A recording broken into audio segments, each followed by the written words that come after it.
चिंतान संतान हंतारो यत्पादाम्बुजरेण वह सुयाम ताम निजाचार्यान् प्रणामी मुहुर्मुहुर् यदनुग्रहन्तु जंतु सर्वदुःखातिगो भवेत् तमहं सर्वदा वंदे श्रीमद्वल्लभ नंदनम। प्रभु नंदकुमारो मे स्वामिनी वृषभानुजा कृतार्थोहम कृतार्थोहम कृतार्थोहम न संशय।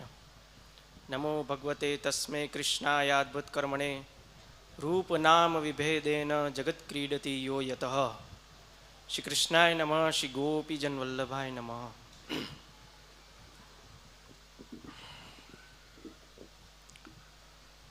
अत्र उपस्थित आमरस गामना सर्वे वल्लभकुळना लाडीला वैष्णव, उपस्थित मनोरथी परिवार,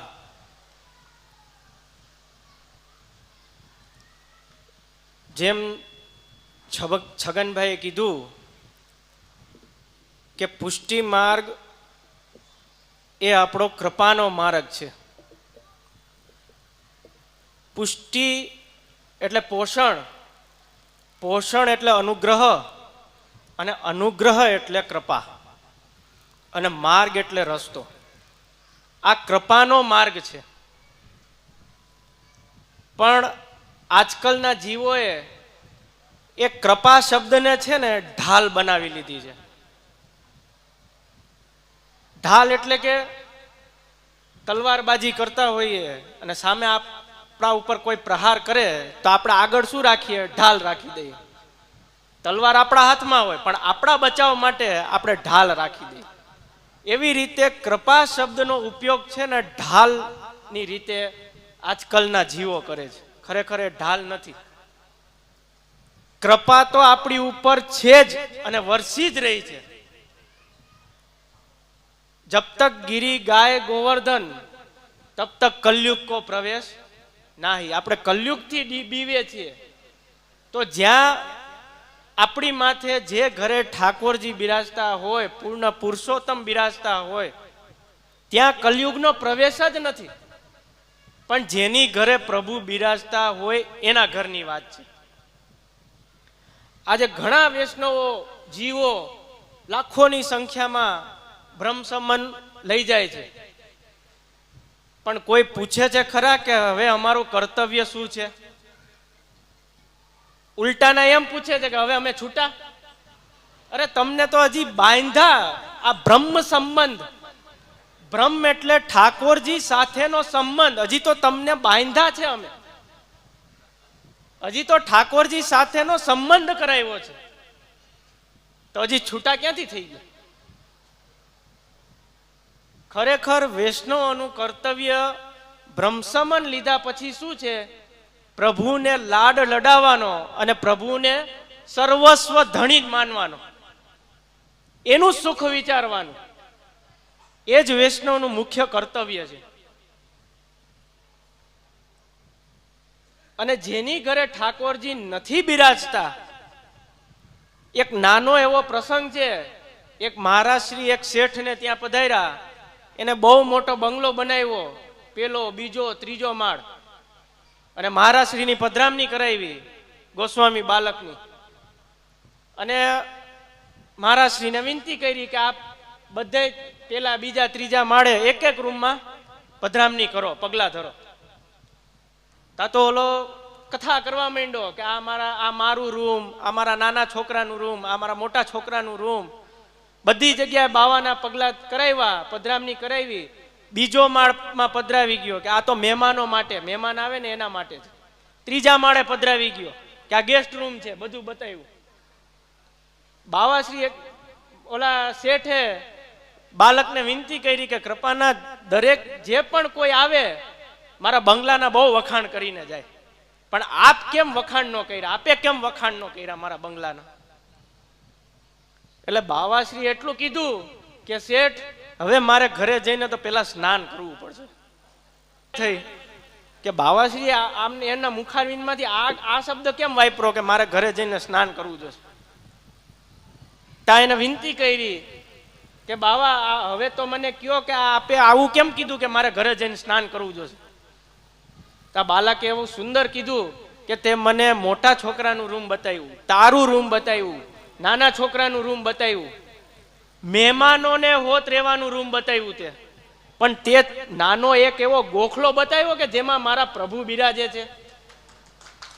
નાની એવી જગ્યા, ભલે રૂમ નહીં, એક નાની એવી જગ્યા બતાવી કે જેમાં મારા પ્રભુ બિરાજે છે, મારો સર્વસ્વ ધણી અહીંયા બિરાજે છે, એ તે મને જગ્યા બતાવી? તો કે ના, એટલે મારા માટે આ ભૂમિ શમશાન બરોબર છે, એટલે મારે ઘરે જઈને સ્નાન કરવું જોશે. એટલે વિચાર કરો, જ્યાં પ્રભુ ન બિરાજતા હોય એ ભૂમિ કેવી કહેવાય. વૈષ્ણવ થઈને આપણે જો આપણું કર્તવ્ય ન નિભાવતા હોઈએ તો આપણે વૈષ્ણવ કહેવાના લાયક ખરા? કે બસ બ્રહ્મસમન લીધું, બે કંઠી ધારણ કરી લીધી એટલે બસ પતી ગયો, આપણો ઉદ્ધાર થઈ ગયો. ખરેખર ઉદ્ધાર નથી થતો. આ પુષ્ટિ માર્ગમાં આપણો પ્રવેશ છે. જેમ આપણને ભૂખ લાગી હોય, બહુ ભૂખ લાગી હોય, અને આપણી સામે કોઈ ભોજનની થાળી ધરી દે તો એ ભોજનની થાળી જોઈને આપણી ભૂખ મટી જાય છે. જેની મટી જાય તો એ આંગળી ઊંચી કરો, જોઈને, કેવલ જોઈને. કોઈ છે એવો સામર્થ્યવાન? નથી ને.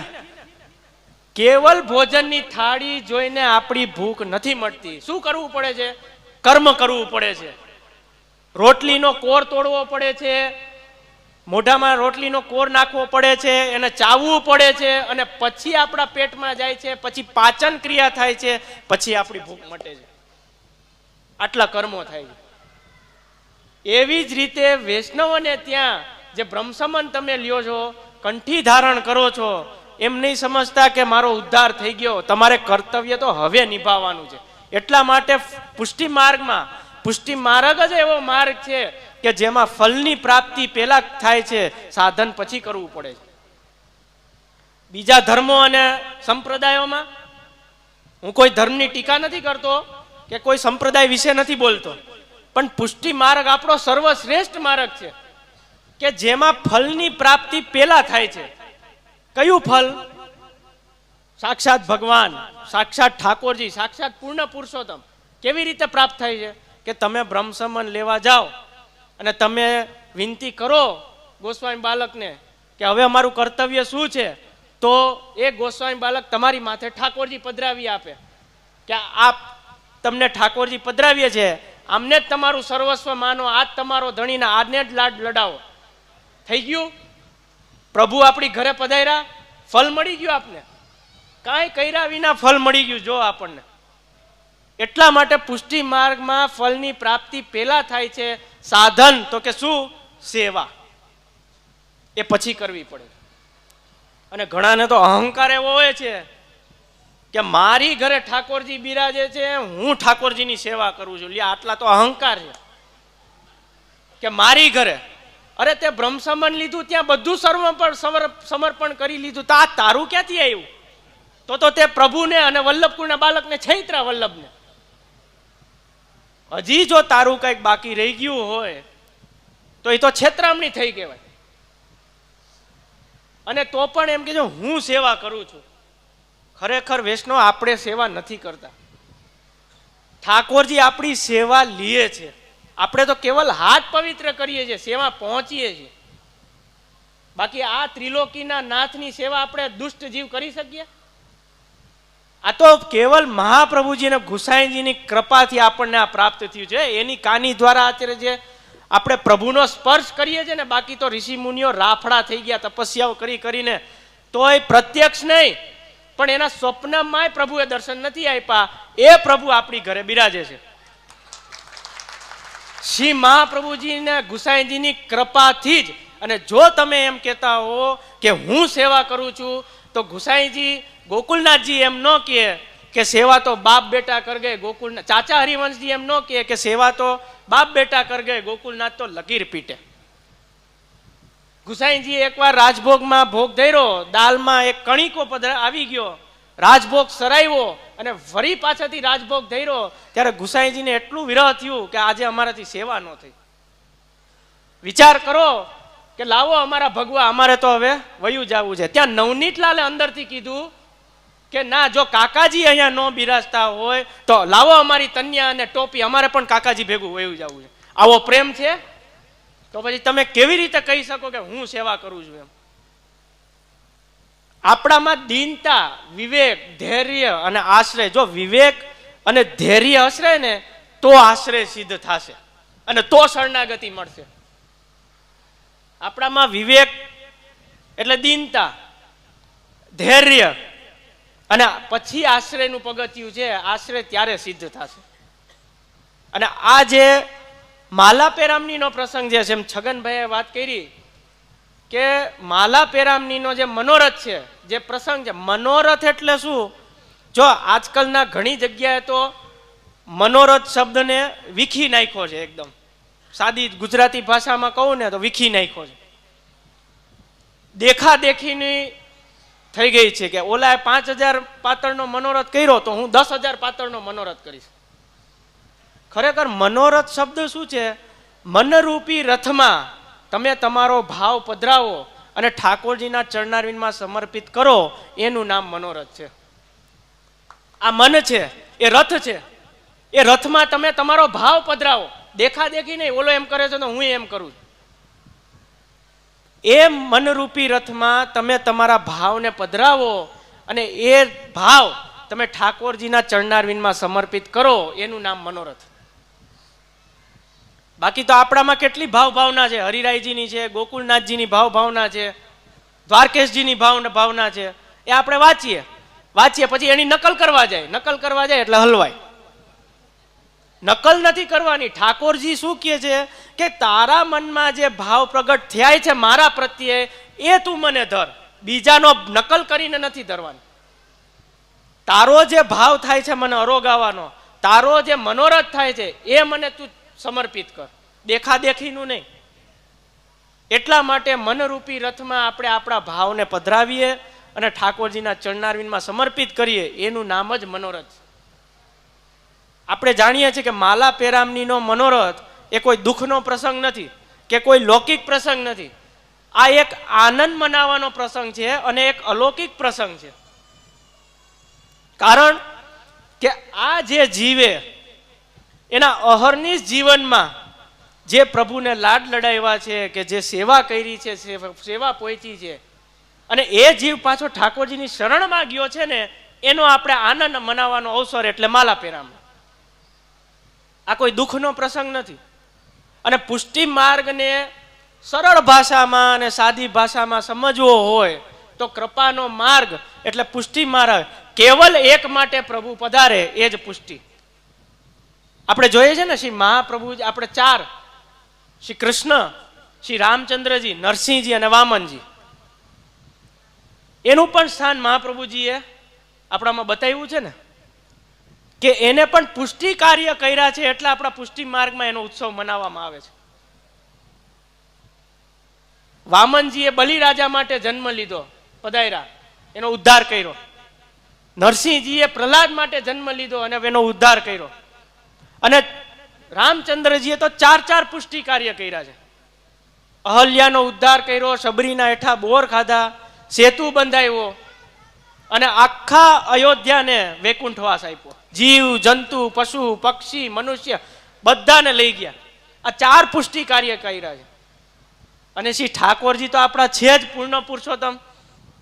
એકની ઘરે જઈને, વ્યક્તિગત ગોપીજનોના ઘરે જઈને ઠાકોરજીએ મનોરથ પૂરા કર્યા છે. હવે વિચાર કરો, ઈ આપણો પૂર્ણ પુરુષોત્તમ જે તપસ્યાથી, યજ્ઞથી, અનુષ્ઠાનથી, સેનાઈથી પ્રાપ્ત નથી થતો, એવા સાદા અને સરળ એક ખાલી બ્રહ્મસમન શ્રી મહાપ્રભુજી ને ગુસાઈજી કાનીથી આપણી ઘરે પધારે છે ને તમારી જે મનોરથ હોય એ અંગીકાર કરે છે. એવું નથી એને 56 ભોગની જરૂર છે. કેવલ મિશ્રીની કણિકા એને પ્રેમથી ધરો તો પણ એ સ્વીકારે છે, પ્રેમથી સ્વીકારે છે. જેમ કીધું ને કે હું, નારદજીએ પ્રશ્ન પૂછ્યા, આપ મને ક્યાં મળશો? કે જ્યાં ભગવત ગુણાનું વાત થતું હોય છે, જ્યાં મારા ગુણગાન થતા હશે, ત્યાં હું નારદ તને મળીશ, બાકી હું ક્યાંય નહીં મળું. એટલા માટે જ માલા પેરામણીના આ પ્રસંગમાં હરિ, ગુરુ અને વૈષ્ણવનો ત્રિવેણી સંગમ થાય છે. ગિરિરાજજીની તળેટીમાં આપણે ગિરિરાજજી કોણ છે? આપણે એ ભાવના કરવાની છે કે માળા પેરામણીનો પ્રસંગ ગિરિરાજજીની તળેટીમાં આપણે કરીએ છીએ, એવી આપણે ભાવના કરવાની છે. ગોકુળનાથજી એક વખત પ્રશ્ન પૂછ્યો કે સૌથી મોટો પર્વત કયો? એટલે વૈષ્ણવે જવાબ આપ્યો કે સૌથી મોટો પર્વત એટલે સુમેરુ પર્વત, અરે ગિરિરાજ પર્વત. એટલે ગોકુળનાથજીએ કીધું કે તમે ગિરિરાજને પર્વત ના એનાથી ઓળખો છો? એ પર્વત નથી. પછી બીજો પ્રશ્ન પૂછ્યો કે સૌથી મોટામાં મોટી નદી કઈ? તો કે યમુનાજી. તો કે યમુનાજીને તમે નદી જાણો છો? તો વૈષ્ણવે કીધું સૌથી મોટામાં મોટી નદી એટલે યમુનાજી. પછી ત્રીજો પ્રશ્ન પૂછ્યો, જેમ છગનભાઈએ કીધું તીર્થમાં આપણે નાવા જઈએ, આપણા પાપો ધોઈએ, કે સૌથી મોટામાં મોટો તીર્થ કયો? તો કે વ્રજભૂમિ. એટલે ગોકુળનાથજી કે તમે વ્રજભૂમિને તીર્થ ગણો છો? એટલા માટે ગોકુળનાથજીએ જવાબ આપ્યો કે સૌથી મોટામાં મોટો પર્વત એટલે સુમેરુ પર્વત, સૌથી મોટામાં મોટી નદી એટલે ગંગા નદી, અને સૌથી મોટામાં મોટો તીર્થ એટલે પ્રયાગરાજ. હવે ગિરિરાજજી કોણ છે? ઠાકોરજીનું ઘનીભૂત સ્વરૂપ એટલે શ્રી ગિરિરાજજી, અને ઠાકોરજીનું દ્રવીભૂત સ્વરૂપ એટલે શ્રી યમુનાજી. આ ગિરિરાજજી અને યમુનાજી છે. ગિરિરાજજી કોણ હતા? દ્રોણાચલને ત્યાં 3 પુત્રો થયા. સૌથી મોટા ગિરિરાજ, બીજા કાંતિગિરી, અને ત્રીજા થયા ચરણાદ્રી. કાંતાગીરી જે અત્યારે ચિત્રકૂટમાં બિરાજે છે, અને આપણા ચરણાદ્રી જે ગુસાઈજીનું પ્રાગટ્ય ચરણાટ ત્યાં બિરાજે છે. ગિરિરાજ એટલે સૌથી મોટા પુત્ર. હવે પુલુત્સ ઋષિ આવ્યા અને વિનંતી કરી કે મારે આ તમારા મોટા પુત્રને લઈ જવા છે. એટલે હા પાડી, પણ ગિરિરાજજીએ એક વાત મૂકી કે જ્યાં તમે પહેલી વાર મને પધરાવશો ત્યાં જ હું સ્થાપિત થઈ જઈશ. એટલે ગિરિરાજજી હળવા થઈ ગયા અને 2 હાથમાં ઉપાડી જાય છે, અને જ્યાં વ્રજભૂમિ મંડળ આવે છે ત્યાં જ ગિરિરાજજી એવી રચના કરે છે કે એને લઘુશંકા આવે છે પુલત્સ્ય ઋષિને, અને ગિરિરાજજીને ત્યાં પધરાવે છે. આજે જ્યાં ગિરિરાજજી બિરાજે એ જ જગ્યા આજે ગિરિરાજજી ત્યાં બિરાજી ગયા કાયમી માટે. ઠાકોરજીનું ઘનીભૂત સ્વરૂપ એટલે શ્રી ગિરિરાજજી, અને યમુનાજીનું દ્રવીભૂત સ્વરૂપ એટલે શ્રી યમુનાજી. યમુનાજી કોઈ નદી નથી, એક વાત સાંભળી લેજો અને સમજી લેજો. યમુનાજી કોણ છે? યમુનાજી સાક્ષાત ઠાકોરજીના ચતુર્થ પટરાણી છે, સ્વામીજી છે. જેમ બધી નદીના પતિ કોણ છે? નદીના પતિ કોણ છે? સાગર, સમુદ્ર. બધી નદીઓ ક્યાં એકઠી થાય એના પતિને મળવા જાય? ક્યાં? સાગરમાં. નદી નામ સાગરમ પતિ. કે આ બધી નદીઓ ક્યાં જાય? એને પતિને મળવા. કોણ પતિ? સાગર. તો યમુનાજી આપણા છે એ કોને મળવા જાય છે? આપણે હમણાં યમુનાષ્ટક બોલ્યા ને એમાં આવે છે. યમુનાષ્ટક જોવો તમે, રોજ પાઠ કરો છો ને યમુનાષ્ટકના. યમુનાજી કોને મળવા જાય છે? એના પતિને મળવા જાય છે. પણ કોણ? કૃપા જલધિ સંશ્રિતે. જે કૃપાના જલધિ છે, જે કૃપાની વૃષ્ટિ કરે છે, જેની કૃપાનો કોઈ પાર નથી, કૃપા જલધિ સંશ્રિતે, એને મળવા જાય છે. કોને? સાક્ષાત શ્રી ઠાકોરજીને મળવા જાય છે. એટલા માટે આ દર્શન કરી અને શ્રી મહાપ્રભુજીને હૃદયમાં આનંદ આવે છે. એટલે કીધું મમ મન સુખમ ભાવય, કે મને આ લીલાના દર્શન જોઈ સુખ મળે છે. મમ મન સુખમ ભાવય. યમુનાજી કોઈ નદી નથી, એ સાક્ષાત ઠાકોરજીના શ્રીઅંગના ચતુર્થ પટરાણી છે. તો વિચાર કરો કે જે કૃપા શબ્દ, હું મારી મૂળ વાત ઉપર આવું છું, જે કૃપા શબ્દ, કૃપા જલધિ સંસિદે, જે કૃપાના સાગર છે, તો આપણે કૃપા માગવી પડે? એ તો ઠાકોરજી છે, બધું જાણે છે. એટલા માટે આજકાલના વૈષ્ણવ શું કરે છે કે એક ઘરે આપણા દાદા પરદાદા કે એના જે સેવ્ય હોય એની માથે જે બિરાજતા હોય એની જ સેવા પધે. ખરેખર પ્રાચીન કાળમાં તો આજે જૂના છે બધાય, એને ખ્યાલ હશે કે મહાપ્રભુજીની શું આજ્ઞા થઈ છે કે એક માથે એક ઠાકોરજી બિરાજવા છે. જેમ ઘરમાં 10 સભ્ય હોય તો એ 10 માટે અલગ અલગ ઠાકોરજી બિરાજવા છે. કારણ કે પ્રભુ કહે છે હું તારો ઉદ્ધારક છું, હું તારી માથે બિરાજો છું, હું તારો ઉદ્ધારક છું. એ તો પુષ્ટિ માર્ગ છે કે કેવલ એક માટે એકનો ઉદ્ધાર કરવા પ્રભુ પધારે, એ જ પુષ્ટિ માર્ગ છે. આજે અહીંયા આટલા સંખ્યામાં વૈષ્ણવો છે, હું કોઈની પરીક્ષા નથી લેતો, પણ આપણે બ્રહ્મ સંબંધી જીવ તો છીએ જ. બ્રહ્મ સંબંધ તો છે ને બધાને. તમને એમ થતું છે બાવા કેવા પ્રશ્નો પૂછે છે, બ્રહ્મ સંબંધ હોય તો જ અહીંયા આવ્યા હોય ને. હવે જેને બ્રહ્મ સંબંધ છે એ તો વાત બરોબર છે, પણ બ્રહ્મ સંબંધ લીધા પછી કેની ઘરે ઠાકોરજી બિરાજે છે એ આંગળી ઊંચી કરો. ઘણાની ઘરે બિરાજતા હશે. લ્યો ન જો, મને તો એમ કે અગણિત ગીને ન જાય એવું હશે. ખરેખર વૈષ્ણવ આપણું કર્તવ્ય એ જ છે કે આપણે ઠાકોરજી ઘરે બિરાજવા, એ જ મુખ્ય વૈષ્ણવનું કર્તવ્ય છે. બીજું, તમારી ઘરે ઠાકોરજી બિરાજે છે, તમે ઠાકોરજીને પ્રેમ કેટલો કરો છો? પ્રેમ કરો છો તો પછી આપણે પ્રભુને સમયને કેમ બાંધો છો? પ્રભુને સમયથી કેમ તમે બાંધો છો? કે આપણે 45 મિનિટ ભોગ ધરવાનો ક્રમ છે તો 45 મિનિટ જ આપણે ભોગ ધરવો જોઈએ. કેમ 46 મિનિટ નથી થવા દેતા? તમે પ્રભુને સમયથી બાંધી લીધો છે. ખરેખર મહાપ્રભુજી કહેતા આ તો સ્વતંત્ર છે, આ તો કોઈને બંધાયથી બંધાય એવો નથી. આ તો પછી તમે પ્રભુને કેમ સમયથી બાંધી લ્યો છો કે ભાઈ મારી 2 કલાકની સેવા, મારી 3 કલાકની સેવા, મારી 4 કલાકની સેવા, બસ. હવે સેવાનો અર્થ શું છે? સેવા ક્યારે ફલીભૂત થાય? સેવાનો અર્થ તમે સમજો છો? જો તમે એમ કહેતા હો કે હું સેવા કરું છું, તમારી 1 કલાકની સેવા હોય, 2 કલાકની સેવા હોય, માની લો હાલો 3 કલાકની સેવા હોય, તમે 3 કલાક સેવા પહોંચો છો, બરાબર? હવે ઈ 3 કલાકની સેવાનો આવેશ તમારામાં 21 કલાક રહે છે ખરો? એ તમે જે 3 કલાકની સેવા પહોંચી ને પ્રભુની, એનો આવેશ, એનું સ્મરણ, એ તમારા 21 કલાક જે તમે જીવો છો એ 21 કલાક રીએ છે ખરો? તો બધા ના પાડે છે. જે હકીકત છે એ કહે છે ખરેખર જે તમે ભલે 2 મિનિટની સેવા પહોંચી હોય કે 15 મિનિટની સેવા પહોંચી હોય કે કલાકની સેવા પહોંચી હોય, 1 કલાકની સેવાનો આવેશ 23 કલાક જો હોય ને તો તમે માની લો ઠાકોરજી આજે પ્રસન્ન છે ને મારી સેવા અંગીકાર કરી છે. હવે આવેશ કેવો?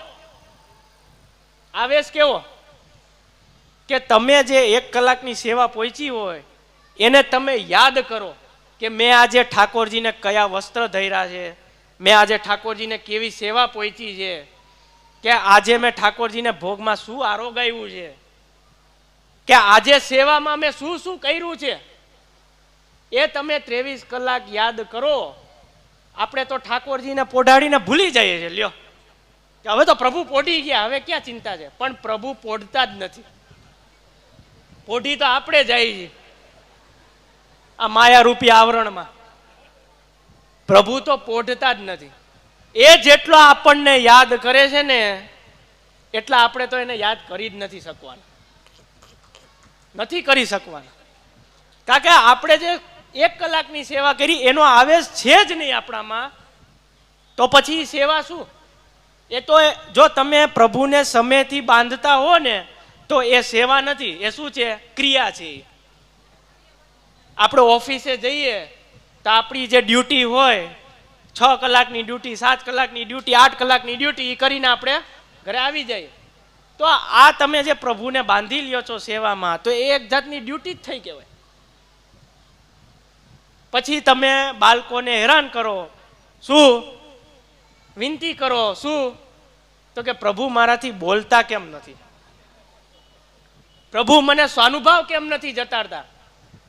અને જે ઘરે તમારે ઠાકોરજી બિરાજે છે જો બુદ્ધિનું પ્રદર્શન કેવું આપણે બતાવીએ છીએ પ્રભુ સામે, જો કે બુદ્ધિના પ્રેરક પ્રભુ જ છે હો.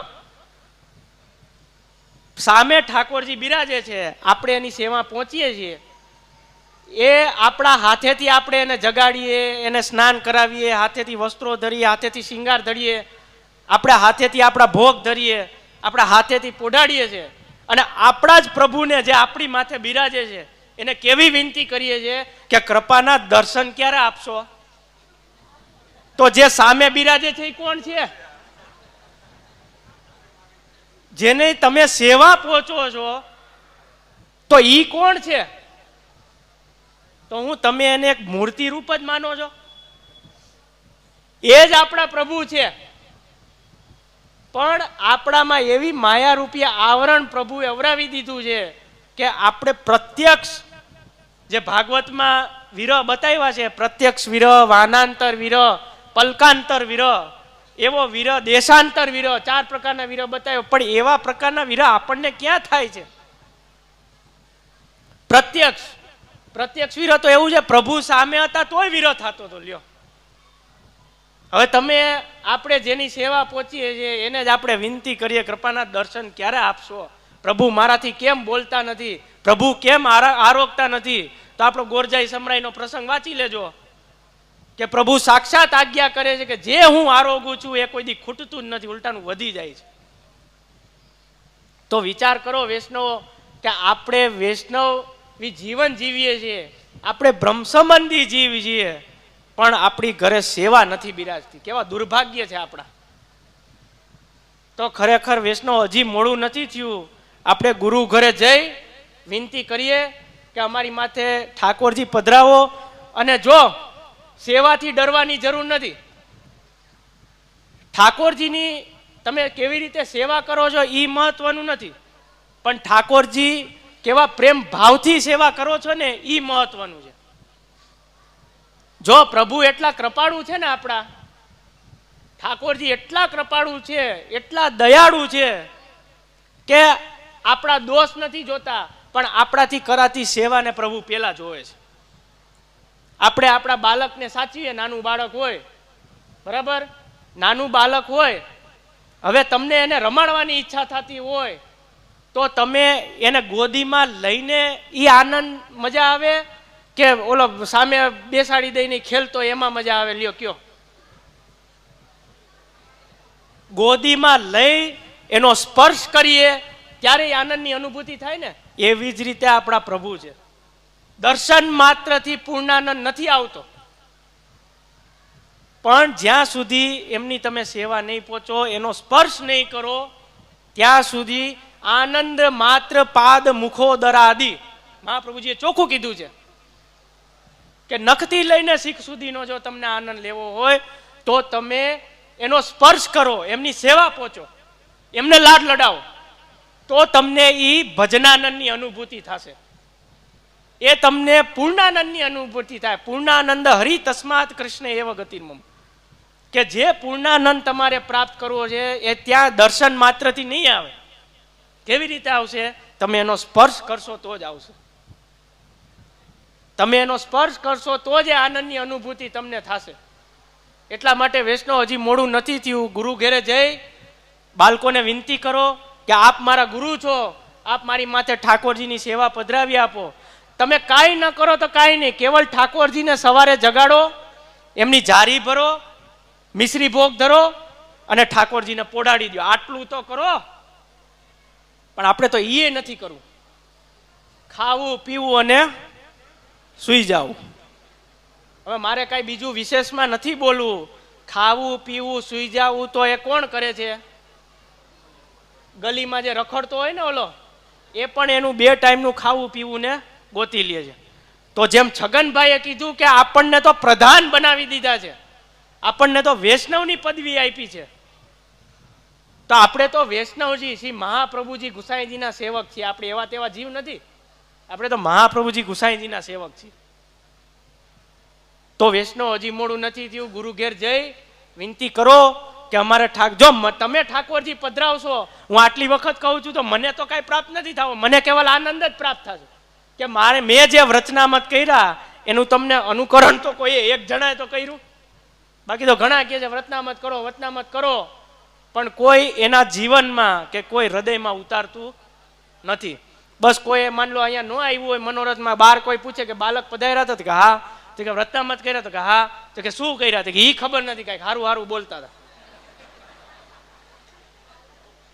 પણ આપણે આપણા જીવનમાં અનુસરણ કર્યું ખરા? 84-252 હરિરાયજીના શિક્ષાપત્રો કેટલા આપણામાં મહાપ્રભુજીએ પ્રગટ કર્યા છે. એ આપણે એની નકલ નથી કરવાની, પણ આપણે એના જીવનમાં ઉતારવાનું તો ખરા ને. એ આપણને શીખ દેવા માટે જ પધાર્યા છે. તો વાંચન કરીએ છીએ પણ આપણા જીવનમાં નથી ઉતારતા. આપણે વૈષ્ણવ જીવન એવું છે ને કે આપણે 15 દિવસ આમાં રહેશું ને કોઈ એવું કહી જશે કે વાં હારું હારું છે વાં ભાગશું. સુરદાસજી બહુ સરસ કહે છે, મેરો મન અનંત કહા સચુપાવે, जैसे उड़ी जहाज को पंछी फिर जहाज पे आवे. मेरो मन अनंत कहाँ सचु पावे, जैसे उड़ी जहाज को पंछी फिर जहाज पे आवे. एक जहाज છે દરિયામાં, દરિયાની વચ્ચોવચ્ચ એક જહાજ છે. એ જહાજ ઉપર એક પક્ષી બેઠો છે. એ પક્ષીને એવો અહંકાર થાય છે, એવો અહમ થાય છે કે મારી પાસે તો આ પાંખો છે, હું આ જહાજનો સહારો હું કામ લઉં, મારી પાસે તો પાંખો છે, હું તો ઉડીને ગમે ત્યાં જઈ શકું. એને એક અહંકાર આવે પક્ષીને, હું આ જહાજનો સહારો શું કામે લઉં. એટલે એ પક્ષી ઉડીને વયો જાય છે. એક દિશામાં જાય છે થાકી જાય છે, બીજી દિશામાં જાય છે થાકી જાય છે, ત્રીજી દિશામાં જાય છે થાકી જાય છે, ચોથી દિશામાં જાય છે થાકી જાય છે. થાકીને પાછો એ જહાજ ઉપર જ આવે છે. જૈસે ઉડી જહાજ કો પંછી ફિર જહાજ પે આવે. એટલા માટે આપણનું વૈષ્ણવનું શરણ ક્યાં છે? ઠાકોરજીની શરણના વલ્લભની શરણમાં જ છે. એટલે ગમે ત્યાં તમે ભટકો, આવું તો ક્યાં જોશે? ત્યાં જ આવવું જોશે. એટલા માટે વૈષ્ણવ મનોરથ એટલે હૃદયરૂપી મનમાં તમે તમારા ભાવને પધરાવો અને એ જ ઠાકોરજીની ચરણારીમાં સમર્પિત કરો, એનું જ નામ મનોરથ. એટલે જ જો માલા પેરામણીના મનોરથમાં છેલ્લે જે આપણે પદ ગાઈએ છે ને, શરણ આયે સોઈ તારે જે જન, એમાં જે જન વાપરું, સબજન નથી વાપરું. જે જન એટલે એક જ. આપણે મનોરથ હોય તો મહાપ્રસાદ લેવા આખા હું જગતને બોલાવીએ? કોને બોલાવીએ? આપણા સગા સંબંધી વૈષ્ણવ હોય એને બોલાવીએ. કંઠી ચરણામત કે જેનું વિતરણ આપણે કરીએ શું છે કે જે આપણે ઘરે મહેમાન આવ્યા હોય અને મહેમાન જ્યારે વિદાય લેતો હોય ત્યારે આપણે એને કોઈ એક ગિફ્ટ તરીકે કાંઈ પણ આપીએ જે આપણને ભૂલે નહીં, અમૂલ્ય વસ્તુ આપીએ ને એને. એવી જ રીતે આપણા પુષ્ટિ માર્ગમાં કંઠી અને ચરણામત એ અમૂલ્ય વસ્તુ છે, એટલે આપણે વૈષ્ણવોને આપીએ. તો વૈષ્ણવો મનોરથ કરો, પણ દેખાદેખીનો નહીં, કેવો ભાવથી. જો આજે આ મનોરથમાં કેવો આનંદ છે. હરિ ગુરુ અને વૈષ્ણવનો ત્રિવેણી સંગમ છે ને આ ગિરિરાજજીની તળેટીમાં. તો મનોરથ શબ્દ જ એ ભાવ તમે ચરણારવિંદમાં ઠાકોરજી, તમારો ભાવ તમે ચરણારવિંદમાં સમર્પિત કરો ઠાકોરજીના, એનું જ નામ મનોરથ છે. વધારે સમય નહીં લેતા, હજી ઘણો બધો ક્રમ બાકી છે, એટલે વધારે સમય નહીં લેતા ઠાકોરજીના ચરણારવિંદમાં હું એટલી વિનંતી કરું છું કે આપણને સદબુદ્ધિ આપે અને વેલાસર જેની ઘરે ઠાકોરજી ન બિરાજતા હોય આપણે ગુરુ ઘરે જઈ વિનંતી કરી સૂક્ષ્મ સેવા આપણાથી જે બનતું હોય એ ઠાકોરજીની સેવા પહોંચીએ એવી ઠાકોરજીને હું વિનંતી કરું છું ચરણારવિંદમાં, અને મારા વાંગમય પુષ્પોને શ્રી ઠાકોરજીના ચરણારવિંદમાં સમર્પિત કરું છું.